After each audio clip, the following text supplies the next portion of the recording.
बोलो श्री प्राणनाथ प्यारे की जय। बोलो मेरे सतगुरु प्यारे की जय। धाम के धनी की जय। सब सुंदर साथ की जय। और सुंदर साथ जी, हम सागर का 4th प्रकरण है जिसमें 20 तक चुपाई हो चुकी थी और अब 21वीं चुपाई है। सागर का हम राज्य की मेहर से करने कराने वाले राज्य का ही हुक्म सब काम कर रहा है और हमारी तो कोई हस्ती भी नहीं है कि हम कुछ कर सकें।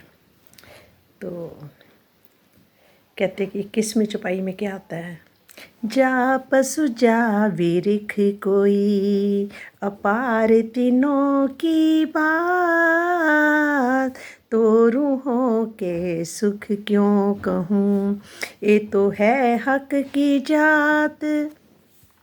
चाहे कोई पशु हो या कोई वृक्ष हो, सबकी शोभा प्रेम और आनंद अनंत है। ऐसी अवस्था में अक्षरातीत पर ब्रह्म की अर्धांगिनी अंग स्वरूपा कही जाने वाली ब्रह्म सृष्टियों के आनंद का वर्णन कैसे करा जाए। कहते हैं कि परम धाम में चाहे कोई वृक्ष होते हैं, चाहे पशु होते हैं, पक्षी होते हैं, बेल बूटे होते हैं, या महल भी होते हैं, या कुछ भी चीज़ है, वहाँ की सबकी शोभा जो है वो प्रेम और आनंद वहाँ पर उनमें अनंत है। जितना सखियों में है, जितना श्यामा जी में है, उतना ही आनंद उन सब में भी होता है, क्योंकि वहाँ पर हर चीज़ चेतन है। सुंदर साथ जी, जिन किन को संशय उपजे, खेल देख के जो ए जो रूहें अरस की, तिनका इश्क न रहा क्यों। कहते कि लगता ना कि अब वो इश्क क्यों नहीं है, अब ये कठोर दिल से क्यों हो गए हैं। वही चीज़ आती है, जिन किन को संशय उपजे। वर्तमान समय में इस मायावी जगत की स्थिति को देखकर किसी को भी अपने मन में इस विषय में संशय नहीं करना चाहिए क्या, कि इस संसार में अब परम धाम की ब्रह्म सृष्टियों में अपने प्रीतम के प्रति प्रेम और इश्क क्यों नहीं रह गया है, क्यों नहीं अब इतना वो प्रेम आ रहा है, इश्क आ रहा। तो इसका आगे उन्होंने बोला कि इश्क रूह दो कायम, इश्क रूह दो कायम, और कायम अरस के माहे, क्यों इश्क खोवे आवे क्यों, उत कमी कोई आवत ना है, उत कमी कोई आवत ना है। अनादि परम धाम अखंड है। जो नादि परम धाम है उसको नादि क्यों बोला है, बस शुरू से आखिर तक एक जैसा ही है, वहाँ ना कोई चीज़ बढ़ती है ना कोई घटती है। तो कहते अखंड है वो, इस परम धाम को हमेशा अनादि बोलते हैं। और वहाँ पर आत्म का तन तथा उसमें निहित इश्क भी अखंड हैं। वहाँ पर क्या है, जो हमारे मूल स्वरूप है, जो परात्म है, हमारा मूल स्वरूप है, मतलब वो जो तन है उसमें निहित इश्क भी अखंड है। वहाँ पर उनके अंदर जो इश्क है वो भी अखंड है। इसलिए परात्म ना तो अपना इश्क गवा ही सकती है और ना इस झूठे संसार में आ सकती है। जो मूल स्वरूप वहाँ के है, नूरमयी स्वरूप है, वो ना तो इस ब्रह्मांड में आ सकते हैं और ना अपना इश्क गवा सकती है इस झूठे संसार में। तो क्या बोला कि वहाँ किसी भी वस्तु की ब्राह्मी कभी भी कमी नहीं हो सकती, वहाँ कभी भी कमी नहीं हो सकती उस संसार में, परम धाम में। तो माया के प्रभाव से अलग अपने धाम धनी को भूली रहती हैं। माया के प्रभाव से जो आत्मा है, मतलब कि आत्मा इस संसार में आई है, तो क्या कहते हैं, माया के प्रभाव से आत्मा अपने धाम धनी को भूली रहती है, इसलिए उसमें इश्क का अभाव होता है। क्योंकि यहाँ आके तो भूल गई ना, जीव के ऊपर आके बैठ गई, आत्मा ही आई है ना। मतलब आत्मा किसको बोलते हैं, सुरता को बोलते हैं। बैठे वहीं हो, जैसे हम जहाँ बैठे हैं हमारा ध्यान कहीं और चला गया, उसको सुरता बोलते हैं, उसको ध्यान भी बोलते हैं, उसको दृष्टि भी बोलते हैं, उसको आत्मा भी बोलते हैं। और कहते इसलिए उसमें इश्क का अभाव होता है, क्योंकि जो जीव के साथ वो ये इस संसार को देखने लग जाती है तो उसको वो भूल गई है। और ब्रह्मवाणी द्वारा जब वह धामधनी को जान लेती है, और यहाँ इस संसार में आके तो सभी भूल गए, क्योंकि यहाँ पर तो जीव के ऊपर आके बैठे तो वो इस उनकी दृष्टि इस संसार में आ गई है, तो वो यही समझ रही है कि ये सारा संसार मेरा अपना है, मैं इसी में, मैं ही हूँ इस संसार में रहने वाली। तो पर क्या होता है, वो है जीव। तो जीव के ऊपर जब आके बैठ जाती है तो ये जो हमारी ब्रह्म वाणी है, ये जो तारतम ज्ञान है, ये पिया जी के मुख से निकली हुई वाणी है, परम धाम के अक्षरातीत के मुख से निकली हुई वाणी है। तो ब्रह्म वाणी द्वारा जब वह धाम धनी को जान लेती, जब अपने प्रीतम को जान लेती है, कौन? आत्मा, और विरह की राह अपना कर, और वो फिर क्या करती है? विरह की राह अपनाकर प्रेम इश्क को प्राप्त कर लेती है।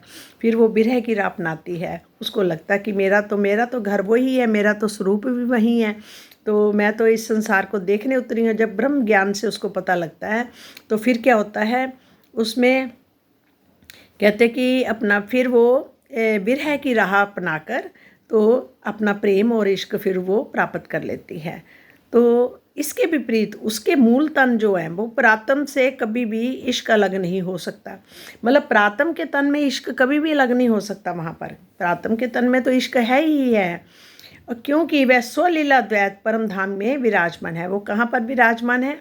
वो तन स्वलीला द्वैत, जहाँ पर अद्वैत की लीला है, ना कि द्वैत की। इस संसार में कौन सी लीला होती है? द्वैत की। द्वैत मीनिंग भ्रम की लीला, यानी एक दूसरे से अपने आप को हम अलग समझते हैं, और द्वैतपन है, एक के विचार एक दूसरे से नहीं मिलते यहाँ पर। और परम धाम में अद्वैत है। अद्वैत का मतलब एक दिली है। जो हमारे पिया जी के मन में बात आती है वो सब के दिल में वही बात आती है। सब वहाँ के वस्त्रों, भूषणों, महलों, रेता और जल, जो समुंदर, जो भी कुछ नदियाँ हैं, वहाँ पर हर चीज़ के अंदर सेम टू सेम इश्क आता है, रहता है, और भरा रहता है। प्रेम और इश्क भरा रहता है। क्यों रहता है? क्योंकि वहाँ पर एक दिली है, जानी हमारे प्रीतम जो राज जी हैं, श्यामा जी, मतलब जो श्याम जी हैं, उनके दिल में जो बात आती है वो सब में, क्योंकि उनके ही सब कुछ, उनके ही तन है। चाहे कोई मकान के रूप में है, चाहे महलों के रूप में है, चाहे मंदिरों के रूप में है, चाहे वृक्षों के रूप में है, वो सब राज जी ने ही अपने तन धारण करे हुए हैं खुद ही, और खुद ही का सारा खेल है वहाँ पर। तो इसलिए वो क्या है? खुद ही सबके दिलों में रहते हैं, तो वो है एक दिली। तो इसलिए वह स्वलीला द्वैत परम धाम में विराजमान है। उत्कमी क्यों आवही और रूहें आवे क्यों इत, और इश्क जाए क्यों इनों का, जिनकी इतनी बड़ी सिफत। परम धाम में किसी भी ब्राह्मी वस्तु की कमी नहीं आ सकती। वहाँ पर किसी भी वस्तु की कमी नहीं आ सकती, क्योंकि सब ब्रह्म स्वरूप है। और जिन ब्रह्म सृष्टियों को इतनी बड़ी महिमा कही गई है, और उनके मूल तन ना तो इस मायावी जगत में आ सकते हैं, और ना उनके इश्क में ही किसी प्रकार की कमी हो सकती है। वहाँ के मूल तन वहाँ यहाँ नहीं आ सकते, इस ब्रह्मांड में नहीं आ सकते। तो कौन आई है? वहाँ की सुरता उतरी हुई है, सुरता से आए हुए हैं। और ब्रह्म सृष्टियों की बहुत सारे ग्रंथों में देखो तो ब्रह्म सृष्टियों का गुणगान गाया गया, बहुत महिमा बताई गई है। और जितने भी ब्रह्मा विष्णु महेश हैं, सब उनकी रज लेने को तैयार खड़े होते हैं कि कब हमें पता चले ये ब्रह्म सृष्टि है तो इसकी रज मिल जाए। तो उनको पता कि इसकी रज से भी हमें मुक्ति मिल जाएगी। तो परम धाम में किसी भी वस्तु की कमी ना होने का तात्पर्य केवल ब्राह्मी वस्तुओं जैसे नूर, प्रेम, शोभा, ज्ञान आदि से है। ब्राह्मी वस्तु किसे कहते हैं? नूर, प्रेम, शोभा, ज्ञान। वहाँ काम, क्रोध, मोह आदि विकारों और दुर्गंध युक्त नश्वर वस्तुओं के अस्तित्व की कल्पना भी नहीं की जा सकती। परम धाम में क्या है? नूर ही नूर है, प्रेम ही प्रेम है, इश्क ही इश्क है, ज्ञान ही ज्ञान है, शोभा ही शोभा है। तो वहाँ पर काम, क्रोध, मोह, लोभ आदि जो विकार होते हैं, या दुर्गंध से भरी हुई जो चीज़ें होती हैं, वस्तुएं होती हैं, उनके अस्तित्व की वहाँ पर कल्पना भी नहीं की जा सकती। मतलब वहाँ ये चीज़ें नहीं हैं। और कमी की बात तो दूर की बात है, वहाँ तो कमी की तो बात ही नहीं है, हर चीज़ भरपूर है, वहाँ कोई किसी चीज़ की कमी नहीं है। वहाँ ये नश्वर चीज़ें नहीं हैं, वहाँ पर सब जो भी कुछ है सब नूर की बनी हुई हैं और प्रेम से भरी हुई हैं, और उनके अंदर शोभा जो उनकी अलौकिक है, और ज्ञान उनमें भरपूर है। जात हक की कहावही और कहावे माहे वाहिदत, जो इलम बिचारे हक का ताको इश्क बढ़त, ये ब्रह्म सृष्टियाँ अक्षरातीत पर ब्रह्म की अंग स्वरूपा अर्धांगिनियाँ कहलाती हैं। कहते हैं ना, जात हक की, हक का मतलब क्या है, अक्षरातीत पर ब्रह्म की जो ब्रह्म सृष्टियाँ हैं वो क्या है, क्या कि अंग स्वरूपा अर्धांगिनियाँ कहलाती हैं। और कहावे माहे वाहिदत्त, वो वाहिदत्त मतलब कहलाती हैं, जानी उनकी स्वरूपा अर्धांगिनियाँ कहलाती हैं, क्योंकि वो उनके ही अंग हैं। इनका स्वरूप भी एक दिली के अंदर ही है। कहते हैं उनका स्वरूप भी कैसा है, एक दिली। सबके अंदर जो बात, एक के अंदर बात आती है वो सबके अंदर वही बात होती है। जो भी सुंदर सा धामधनी के द्वारा अवतरित इस ब्रह्मवाणी के द्वारा अपने निस्वरूप का चिंतन करेगा। क्या बोला, जो भी सुंदर साथ अपने धामधनी के द्वारा अवतरित ये इस ब्रह्मवाणी का, ये जो ब्रह्मवाणी है इसके द्वारा अपने निज स्वरूप का चिंतन करेगा। अपने निज स्वरूप जो हमारा असली स्वरूप वहाँ पर है, उस स्वरूप का भी अगर वो चिंतन करेगा तो उसके हृदय में प्रीतम की, प्रेम की अवश्य ही वृद्धि होगी। उसके मतलब अंदर प्रेम आएगा और वृद्धि होगी। इस चुपाई के तीसरे चरण का आशय केवल ज्ञान की शुष्कता में ही खोए रहना नहीं है। जो कहना ना, जो इलम बिचारे हक का ताको इश्क बढ़त, बल्कि केवल ब्रह्मवाणी द्वारा ही संसार की नश्वरता तथा परम धाम की अखंडता, वहाँ के अनंत सौंदर्य एवं आनंदमय लीलाओं तथा निज स्वरूप का चिंतन करना है। इसी के द्वारा हृदय में धनी का प्रेम प्रकट होगा। कहते हैं उसमें ये कहा है कि वहाँ पर आशय केवल ज्ञान की शुष्कता में ही खोए रहना नहीं है, खाली कि ब्रह्म ज्ञान ले लिया इस शुष्कता में नहीं रहना। तो क्या करना है, केवल ब्रह्मवाणी द्वारा, इस ब्रह्मवाणी के द्वारा संसार की नश्वरता और तथा परम धाम की अखंडता। परम धाम में हर चीज़ अखंड है और इस संसार में क्या है, नश्वरता है, हर चीज़ नाशवान है। वहाँ के अनंत सौंदर्य एवं आनंदमय लीलाओं, वहाँ की जो आनंदमय लीला है और अनंत सौंदर्य है तथा निज स्वरूप का ही चिंतन करना है।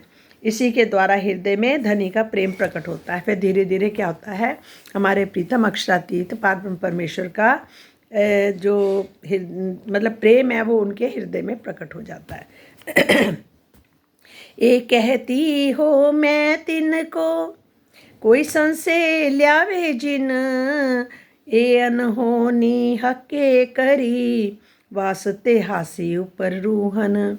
श्री महामती जी की आत्मा कहती है कि हे साथ जी, ये कहती हो मैं तिनको कोई संशय ल्यावे जिन, कि जे बात में मैं केवल परम धाम की ब्रह्म सृष्टियों से ही कह रही हूँ, मैं जहाँ के जीवों को नहीं कह रही।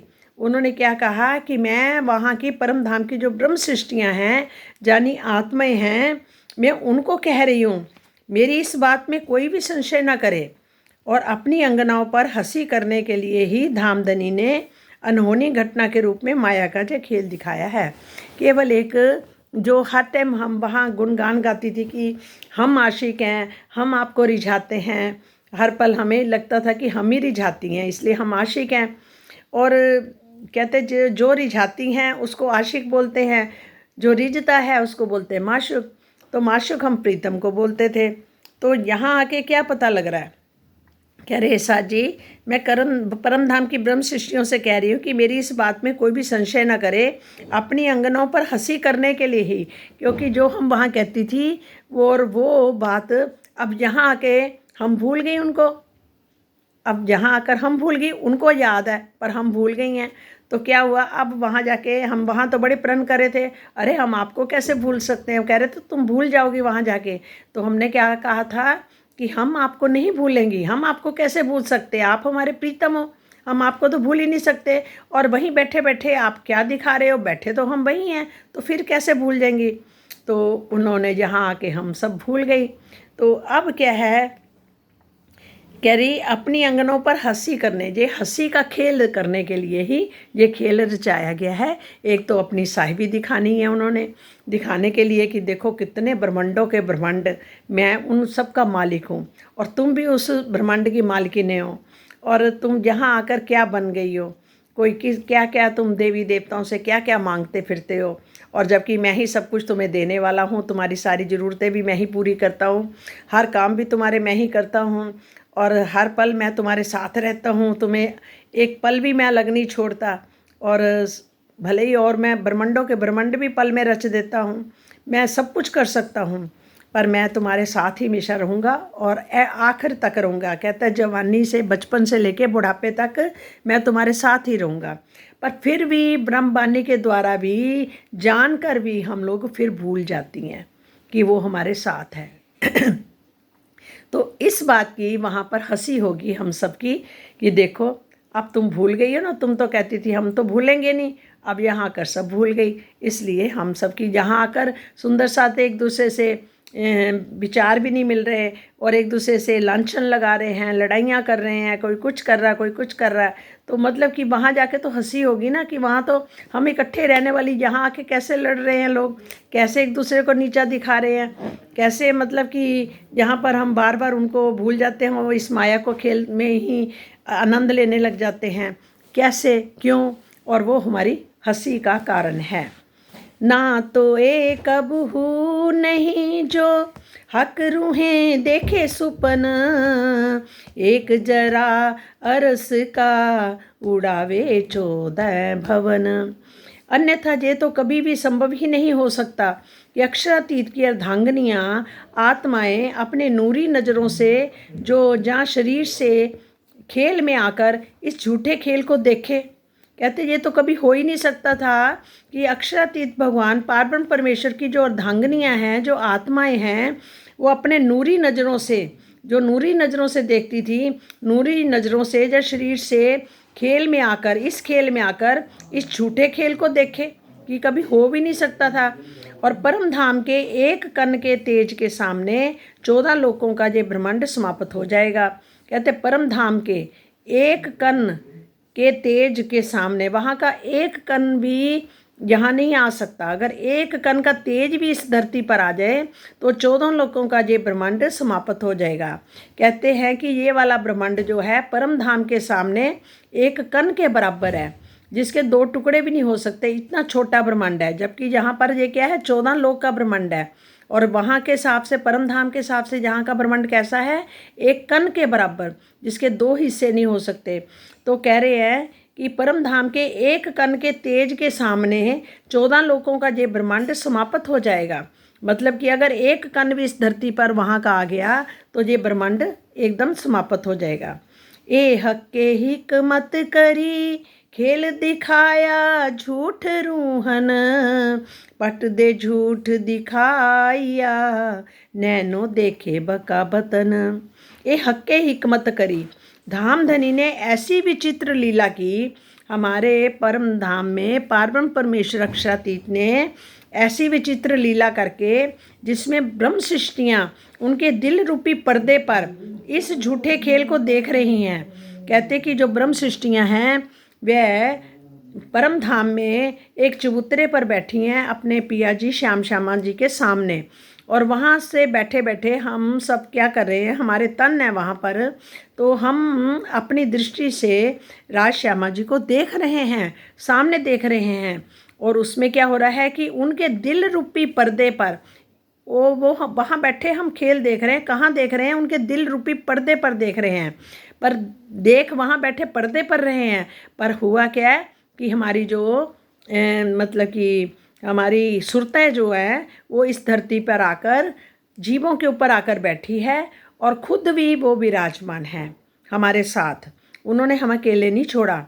तो कहते हैं इस खेल को देख रही हैं और धनी के हुक्म से ही उनकी नज़र आत्मा के रूप में इस खेल में आ गई है। क्यों वो कैसे आई है नज़र, जहाँ पर धनी के हुक्म से, उन्होंने अपने हुक्म से हुक्म दिया।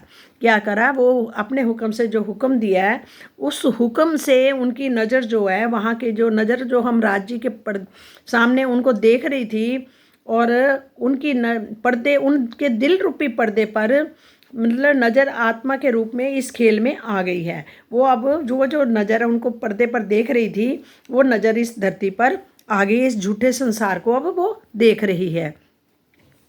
और ये बात इस रूप में दर्शाई गई है, बैठी अंग लगाए के ऐसी करी अंतराए, ना कछु नैनो देखत ना कछु आपुल खाए, आड़ा पट दे झूठ दिखाया पट न आड़े हक, सो हक को हक देखत।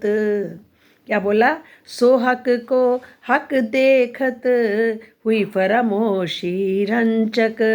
धामधनी ने, पार्वण परमेश्वर ने फरामोशी नींद का पर्दा देकर वहाँ पर क्या करा? जो स्तन देख रहे थे उन पर नींद का पर्दा डाल दिया, वो फरामोशी में हो गए हैं। और पर्दा देकर अपनी अंगनाओं को माया का जो झूठा खेल दिखाया है। और वहाँ से ही सुरता हमारी इधर आई है जो इस झूठे खेल को देख रही है।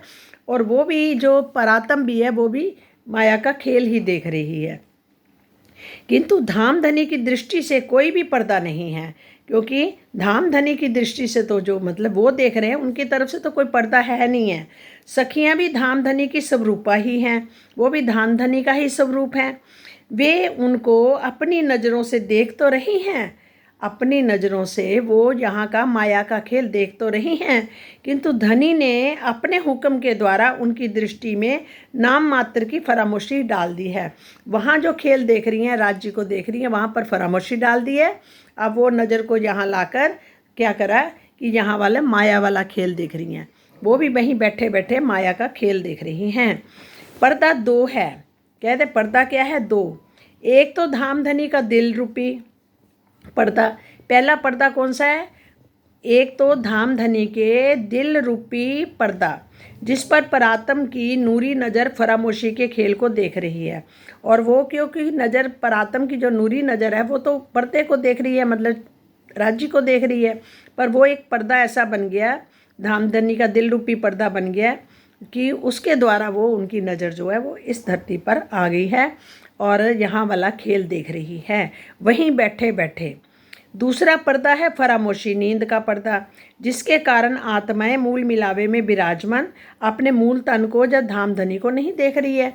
दूसरा पर्दा कौन सा हो गया? वो वहीं बैठे बैठे वो धामधनी को नहीं देख पा रही है, देख धामधनी को रही है पर वहाँ नहीं देख रही है। अब उनकी नज़र का क्या हुआ? इस संसार में आई है। वाहिदत के कारण फरामोशी का ये पर्दा ना तो धामधनी के लिए है, कह रहे ये वाहिदत के कारण ही फरामोशी का ये जो पर्दा है ना तो धामधनी के लिए है, मतलब धामधनी के ऊपर कोई पर्दा नहीं है और धामधनी के ऊपर पर्दा नहीं है। वाहिदत के कारण फरामोशी का ये जो पर्दा डाला है वो धामधनी के लिए नहीं है, ना ही परात्म के लिए है, ना तो परात्म के लिए वो पर्दा है ना वो धामधनी के लिए है। धामधनी सदा ही जागृत रहने के कारण, और जागृत कौन है? बाकी सबके ऊपर फरामोशी का पर्दा है। धामधनी हमारे पार्वण परमेश्वर ही उनके ऊपर जागृत, सर्वदा जागृत रहने के कारण परम धाम को भी देख रहे। कहते ना धामधनी सर्वदा जागृत, धामधनी जो है हमारे वो सर्वदा जागृत हैं, वो परम धाम को भी देख रहे हैं तथा काल माया के ब्रह्मांड को भी देख रहे हैं। इसके विपरीत परात्म के तन, जो परात्म का तन है, जो हमारे परात्म के तन है, फरामोशी की लीला को तो श्री राज्य के दिल रूपी पर्दे पर देख रहे हैं, जबकि परात्म के तन देख रहे हैं दिल रूपी पर्दे पर खेल देख रहे हैं। पर क्या है? किंतु फरामोशी के ब्रह्मांड को अपनी नूरी नज़रों से नहीं देख पा रहे हैं। अब उनके ऊपर इतनी फरामोशी डाल गई है कि इस वजह से वो उस अपने ब्रह्मांड को वो अपनी नूरी नज़रों से नहीं देख रहे हैं। ऐसा मतलब उन्होंने फरामोशी डाल दी है। आत्माएं फरामोशी के पर्दे को जब तक उलंघ नहीं पाती है, क्या कहा है कि आत्माएं जो फरामोशी जो उनके ऊपर डली है उस पर्दे को तब तक उलंघ नहीं पाती, उलंघ नहीं कर सकती, पार नहीं कर सकती, जब तक वे ब्रह्मवाणी के ज्ञान से धनी को पहचान कर प्रेम की राह नहीं अपना लेती। जब ज्ञान के ब्रह्म ज्ञान के द्वारा धनी की पहचान करके, जब उनको धनी की पहचान हो जाएगी इस ब्रह्म ज्ञान के द्वारा, और प्रेम की राह नहीं अपना लेती है, जबकि उसके अंदर प्रेम की अपने प्रेम उसको नहीं करने लग जाएगी, मतलब आत्मा अपने प्रीतम से प्रेम करने लग जाएगी, तब वो पर्दा उठेगा। जब तक वे ब्रह्मवाणी का ज्ञान से धनी को पहचान कर प्रेम की राह नहीं अपना लेती है। इसी को थोड़ी सी फरामोशी होना कहा गया है, अर्थात नाम मात्र के लिए फरामोशी का पर्दा है, सिर्फ नाम मात्र के लिए, जबकि धामधनी के लिए कोई भी पर्दा नहीं है। वो परम धाम भी देख रहे हैं और वो इस माया का खेल भी देख रहे हैं। और ब्रह्म सृष्टियाँ धनी की अंग रूपा हैं, इसलिए इस चौपाई के तीसरे चरण में उन्हें एक हक कहकर संबोधित किया गया है। इन विद खेल दिखाया, ना तो रूहें झूठ देखे क्यों कर, अपने तन हक जान के करी हासी रूहों पर। इस प्रकार धामधनी ने अपनी अंगनाओं को माया का जो खेल दिखाया, कहने इन विद खेल दिखाया, ना तो रूहें झूठ देखे क्यों कर। खेल इस तरह से अपनी अंगनाओं को माया का जो खेल दिखाया, अन्यथा ब्रह्म सृष्टियाँ इस झूठे जगत को नहीं देख सकती हैं। मतलब जो ब्रह्म सृष्टियाँ हैं वो इस झूठे खेल को देख ही नहीं सकती थी। मतलब उन्होंने जो खेल दिखाया है वो वहाँ बैठे हुए इतने ब्रह्मांड बन के ख़त्म हो गए। आज तक भी आत्माएं जो परमात्मा मतलब परात्म है वो इस खेल को नहीं देख पाई। पर ये खेल फरामोशी के कारण राज्य के हुक्म ही अपने हुक्म देकर इस खेल को दिखा रहे हैं। कहते हैं कि ये खेल दिखाया, अन्यथा ब्रह्म सृष्टियाँ इस झूठे जगत को नहीं देख सकती थी। और प्रीतम अक्षरातीत ने अपनी प्रिय आत्मा को अपना साक्षात स्वरूप तन मानकर ही, उन्होंने अपना स्वरूप ही मानकर, तन मानकर ही ये हंसी की है, अर्थात हंसी का ये खेल दिखाया है। ये वहाँ के हिसाब से ये हंसी का ही खेल है। और जहाँ जितना कुछ हो रहा है, चारों तरफ हो रहा है, ये सब एक खेल चल रहा है, यानी कि एक सपना चल रहा है। और उस सपने को ही हम सच मान बैठे हैं, जबकि ये क्या है, ये एक खेल दिखाया जा रहा है, अपनी ब्रह्म सृष्टियों को दिखा रहे हैं। और ये खेल है, और खेल सपने का है। और इस खेल में सब पर, जहाँ पर सब अपने आप को पर सच का ही खेल मान के बैठी हैं, पर ये खेल सच का नहीं है। ये सिर्फ उनकी ब्रह्म सृष्टियों के लिए ही रचा गया है, और जो वहीं बैठे बैठे देख के खेल को देख रही हैं। और उन्होंने कहा है कि ये श्री राज जी हंसी का ये खेल अपनी अंगनों को सुख देने के लिए ही किया है। और ये खेल भी उन्होंने किस लिए दिया है? सुख देने के लिए अपनी आत्माओं को। लेकिन इसकी वास्तविकता का ज्ञान अभी किसी को भी नहीं है। और जब हम परम धाम में जागृत होंगे, जब हमारी जागनी परम धाम के अंदर हो जाएगी, हम सब जाग जाएंगे, फरामोशी हट जाएगी, तो माया का जो खेल जो हमें बहुत अधिक सुख देगा, फिर हमें वहाँ बैठ के जब याद आएगी इस माया के खेल की, जब हम जाग जाएंगे तो हमें ये बहुत सुख देगा। क्यों देगा? क्योंकि जिन चीज़ों को हम परम धाम के तरफ देखते भी नहीं थे, और वो आज हमें इस ब्रह्मांड में हमारे प्रीतम ने हमें वहाँ की हर एक एक चीज़ वहाँ की दिखाई है। अब जब हम जागेंगे तो उन जो जगह हमने जहाँ देखी हैं परम धाम की, उनका सुख हमें डबल हो जाएगा, हमारा 4 गुना हो जाएगा। वो खेल हमें फिर अच्छा लगने लगेगा। फिर हम हर चीज़ की हमें पहचान हो जाएगी कि परम धाम में क्या क्या है। क्योंकि हम वहाँ पर परम धाम की चीज़ों की तरफ नज़र भी नहीं देखते थे, हम खाली अपने पिया की नज़रों में ही देखते थे, उनको ही खुश करते थे। और इसलिए वहाँ का अब हम जब दोबारा खेल ख़त्म होगा, ये खेल ख़त्म हो जाएगा, हमारी फरामोशी हट जाएगी, तब हमें परम धाम में वहाँ का खेल और भी अधिक आनंदित करेगा। और यहाँ की बातें भी याद आएंगी और वहाँ की बातें भी याद आएंगी कि हमने इस संसार में आके क्या क्या देखा। और दोबारा ये खेल हम कभी नहीं मांगेंगे, क्योंकि ये खेल इतना कष्टकारी है, इतना दुखदाई है कि ये आने वाले समय में पता लगेगा कि ये तौबा तौबा करके उठेंगी कि अब तौबा होगी, अब हमें ये खेल नहीं चाहिए, अब हमें इस खेल से ले चलो। जब हम त्राही त्राही करेंगे तब ये खेल ख़त्म होगा। जिस प्रकार शीतल चंद्रमा की किरणें दाह कारक नहीं हो सकती, जैसे शीतल चंद्रमा होता है उसकी जो किरणें होती वो दाह कारक नहीं होती, अग्नि की तरह नहीं तपती, उसी प्रकार अनंत आनंद की स्वरूप जो अक्षरातीत की कोई भी लीला दुखदाई नहीं हो सकती। जो अक्षरातीत की लीलाएं हैं वो कोई भी दुखदाई नहीं हो सकती।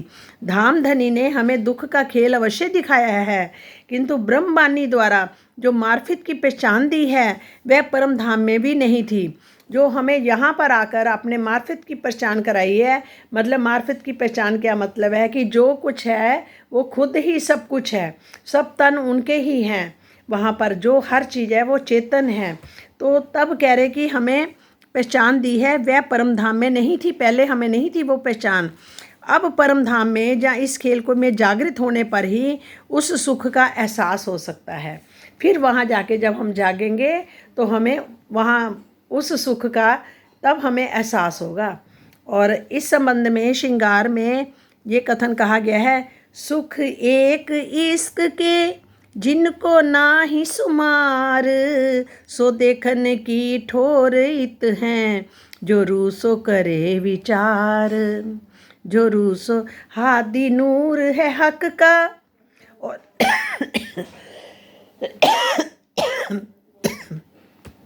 हादी नूर है हक का और रूहें हादी अंग नूर, इन विद अरस में वाहिदत ये सब हक का जहूर। श्यामा जी श्री राज जी के नूर हैं और सखियां भी श्यामा जी के नूर हैं। इस प्रकार परम धाम में एक दिली की लीला है। श्री राज जी के मार्फित स्वरूप हृदय से श्यामा जी एवं सखियों के स्वरूप की अनादि रूप से प्रकटन है अर्थात स्वयं श्री राज जी श्यामा जी एवं सखियों के स्वरूप में लीला कर रहे हैं। अर्थात स्वयं श्री राज जी ही श्यामा जी और सखियों के स्वरूप में लीला कर रहे हैं। खुद ही श्याम जी ही श्यामा जी भी हैं और सब सखियां भी हैं, सारे स्वरूप उन्हीं के ही हैं। इसलिए कह रहे हैं कि हमें वहाँ जाके एहसास होगा कि जिसको हम अलग अलग समझते थे कि हम सखियां हैं, हम अलग हैं, और अब जहाँ आके हमें पता लगा कोई भी अलग नहीं है, सारे राज्य के ही तन हैं, पार्वण परमेश्वर के ही तन हैं, अक्षरातीत के ही तन हैं जो वहाँ पर सब खेल खेल रहे हैं। तो फिर क्या होगा, वहाँ पर जो हमारा आनंद की लीला है उसका एहसास और भी 10 गुना बढ़ जाएगा। महमत कहे तीसरा ये जो रूहों दिल सागर, अब कहूँ चौथा सागर पट खोल देखो अंतर। श्री महामती जी कहते कि हे साज जी, ये तीसरा सागर है जो सखियों के दिल में स्थित एक दिली वाहिदत का सागर है।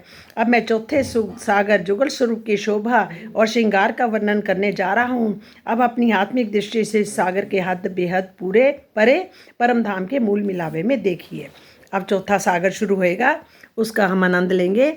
आज ये चौथा प्रकरण ख़त्म हो गया और कल से हम चौथा सागर का आनंद लेंगे। जुगल किशोर का श्रृंगार होगा, उसमें श्री राज जी का श्रृंगार होगा।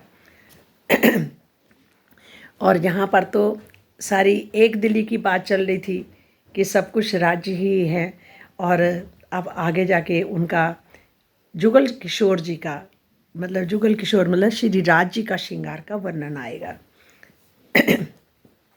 प्रणाम जी, कोटि कोटि प्रणाम। आज के आनंद की जय हो, प्रेम के सागर की जय हो। हम सब सुंदर साथ के अंदर इतना प्रेम भर जाए, इतने हमें मार्फत का पता लग जाए, और ताकि हम फिर सबका इकट्ठों की सबकी फरामोशी उतर जाए। पर करने की इन्होंने उतारनी है राज्य ने। ये राज्य का ही खेल है, राज्य का ही